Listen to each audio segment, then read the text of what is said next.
प्रधानमंत्री ने कहा, डॉक्टर भीमराव अंबेडकर के मामले पर कांग्रेस के काले इतिहास का सच आया सामने। विधानसभा का शीतकालीन सत्र जारी। मुख्यमंत्री ने दी पार्वती काली सिंध चंबल लिंक परियोजना की जानकारी। खेलों में उत्कृष्ट प्रदर्शन करने वाले खिलाड़ियों के सम्मान के साथ प्रोत्साहन राशि का हुआ वितरण। और प्रदेश में ठंड से मिली कुछ राहत। 25 दिसंबर से ठंड का एक और दौर संभव। अब समाचार विस्तार से। प्रधानमंत्री नरेंद्र मोदी ने डॉक्टर भीमराव अंबेडकर पर केंद्रीय गृह मंत्री की टिप्पणी को लेकर कांग्रेस के आरोपों पर पलटवार करते हुए कहा कि श्री शाह ने भारतीय संविधान के निर्माता का अपमान करने के कांग्रेस के काले इतिहास को उजागर किया है। उन्होंने आरोप लगाया कि श्री शाह द्वारा प्रस्तुत तथ्यों से कांग्रेस स्पष्ट रूप से तिलमिलाई हुई है और स्तब्ध लगती है।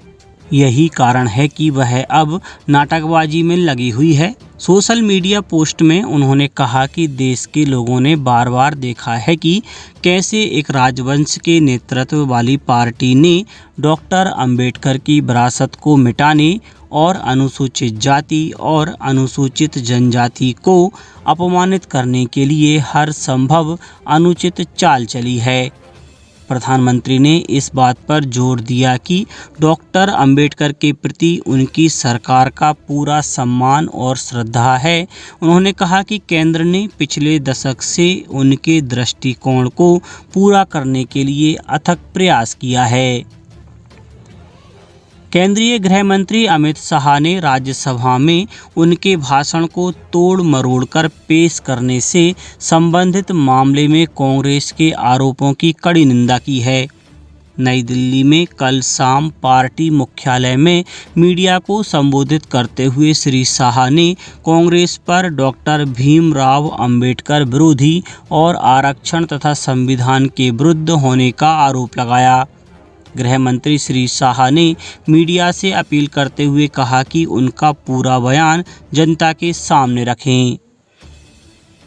संसद के दोनों सदनों की कार्यवाही कल केंद्रीय गृह मंत्री अमित शाह द्वारा बाबा साहिब भीमराव अंबेडकर का अपमान करने के विपक्ष के आरोपों के कारण हुए हंगामे के बाद दिन भर के लिए स्थगित कर दी गई। लोकसभा की कार्यवाही जब स्थगन के बाद दोपहर 2 बजे फिर शुरू हुई तो पीठासीन अधिकारी ने विभिन्न मुद्दों पर विपक्षी सदस्यों द्वारा दिए गए स्थगन नोटिस की अनुमति नहीं दी। विपक्षी दलों के सांसद श्री शाह द्वारा की गई टिप्पणी के विरुद्ध उनके माफ़ी मांगने को लेकर नारेबाजी कर रहे थे। इस बीच पीठासीन अधिकारी ने सदन की कार्यवाही दिन भर के लिए स्थगित कर दी। राज्यसभा की कार्यवाही में भी इसी प्रकार के मुद्दे हावी रहे। विधानसभा में शीतकालीन सत्र के तीसरे दिन प्रश्नकाल के बाद मुख्यमंत्री डॉक्टर मोहन यादव ने पार्वती काली सिंध चंबल लिंक परियोजना के संबंध में कहा कि प्रधानमंत्री नरेंद्र मोदी ने जयपुर में मध्य प्रदेश और राजस्थान के लगभग 20 साल पुराने उलझे हुए मसले का निराकरण करवाया है। उन्होंने कहा कि यह योजना न केवल पश्चिमी मध्य प्रदेश के मालवा बल्कि हमारे पूरे चंबल के लिए है। उन्होंने बताया कि संपूर्ण लागत 72,000 करोड़ रुपए का केवल 10% ही राज्य सरकार को देना है। सदन में अनुपूरक बजट पर चर्चा हुई। वित्त मंत्री जगदीश देवड़ा ने 22,000 करोड़ रुपए से अधिक का सप्लीमेंट्री बजट सदन में पेश किया था। सदन में डिजिटल अरेस्ट के बढ़ते मामलों पर चिंता व्यक्त की गई। विजयपुर से नवनिर्वाचित विधायक मुकेश मल्होत्रा को स्पीकर ने शपथ दिलाई। मुख्यमंत्री डॉक्टर मोहन यादव ने भोपाल के टीटी नगर स्टेडियम में खेल प्रतिभाओं का सम्मान और प्रोत्साहन समारोह में 1,786 खिलाड़ियों को 25.389 करोड़ रुपए की प्रोत्साहन राशि प्रदान की। मुख्यमंत्री ने कहा कि सरकार खेल एवं खिलाड़ियों को प्रोत्साहित करने के लिए हर कदम पर उनके साथ खड़ी है। नई शिक्षा नीति में खेलों को भी पाठ्यक्रम में शामिल किया गया है। स्पोर्ट्स टीचर की पदोन्नतियों के रास्ते खोले गए हैं। उन्होंने कहा कि पुरस्कार मिलने के बाद आई चकाचौंध से हमें फिसलना नहीं चाहिए। कार्यक्रम में राज्य स्तरीय प्रतियोगिताओं में स्वर्ण पदक विजेताओं को सम्मानित किया गया। खेल मंत्री विश्वास कैलाश सारंग ने कहा कि मुख्यमंत्री डॉक्टर यादव ने प्रत्येक विधानसभा क्षेत्र में एक शासकीय खेल परिसर स्थापित करने के प्रस्ताव पर अपनी सहमति प्रदान कर दी है। जल्द ही इस योजना को मूर्त रूप प्रदान किया जाएगा। मुख्यमंत्री डॉक्टर मोहन यादव जबलपुर में तिलवारा स्थित बार एसोसिएशन के कार्यक्रम में शामिल हुए। साथ ही मुख्यमंत्री प्रदेश की सबसे बड़ी गौशाला का भूमि पूजन भी किया।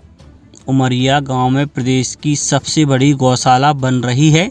40 करोड़ रुपए की लागत से यह गौशाला तैयार की जा रही है, जिसमें 6000 से अधिक गौवंश को एक साथ रखने की व्यवस्था होगी। केंद्र सरकार ने उन खबरों को खारिज कर दिया जिनमें दावा किया गया था कि महाकुंभ मेले के दौरान यात्रियों को मुफ्त यात्रा की सुविधा दी जाएगी। रेल मंत्रालय ने एक बयान में कहा है कि भारतीय रेलवे इन खबरों का स्पष्ट रूप से खंडन करता है और ये पूरी तरह से निराधार और भ्रामक है। रेल मंत्रालय ने कहा कि भारतीय रेलवे के नियमों के तहत वैध टिकट के बिना यात्रा करना दंडनीय अपराध है। भारतीय रेलवे महाकुंभ के दौरान यात्रियों के लिए निर्बाध यात्रा सुनिश्चित करने के लिए प्रतिबद्ध है। साहित्य अकादमी ने नई दिल्ली में साहित्य अकादमी पुरस्कार 2024 की घोषणा की। अकादमी ने इन पुरस्कारों के लिए कुल 21 भाषाओं की रचनाओं को चयनित किया है। हिंदी की जानी मानी लेखिका गगन गिल का उनके प्रसिद्ध कविता संग्रह मैं जब तक आई बाहर के लिए चयन हुआ है। अब बात मौसम की। प्रदेश के कुछ जिलों में सर्दी से राहत मिलती दिख रही है। भोपाल, इंदौर, उज्जैन जिलों में अधिकतम तापमान में बढ़ोतरी हुई है। वहीं जबलपुर, मंडला, सिवनी, छतरपुर जिलों में शीतलहर का प्रभाव बना हुआ है। प्रदेश में सबसे कम न्यूनतम तापमान पचमढ़ी में 2.4 डिग्री सेल्सियस दर्ज किया गया। भोपाल में न्यूनतम तापमान 6.2 डिग्री सेल्सियस रहा। मौसम विभाग ने ग्वालियर, दतिया, भिंड, मुरैना, छतरपुर, टीकमगढ़ और निवाड़ी जिलों के लिए कोहरे का येलो अलर्ट जारी किया है। मौसम विभाग के अनुसार अगले 4 दिनों तक प्रदेश में ठंड से राहत रहेगी। मौसम विभाग ने कहा है कि 25 दिसंबर के बाद ठंड का एक और दौर शुरू हो सकता है। अब कुछ समाचार संक्षेप में। उज्जैन में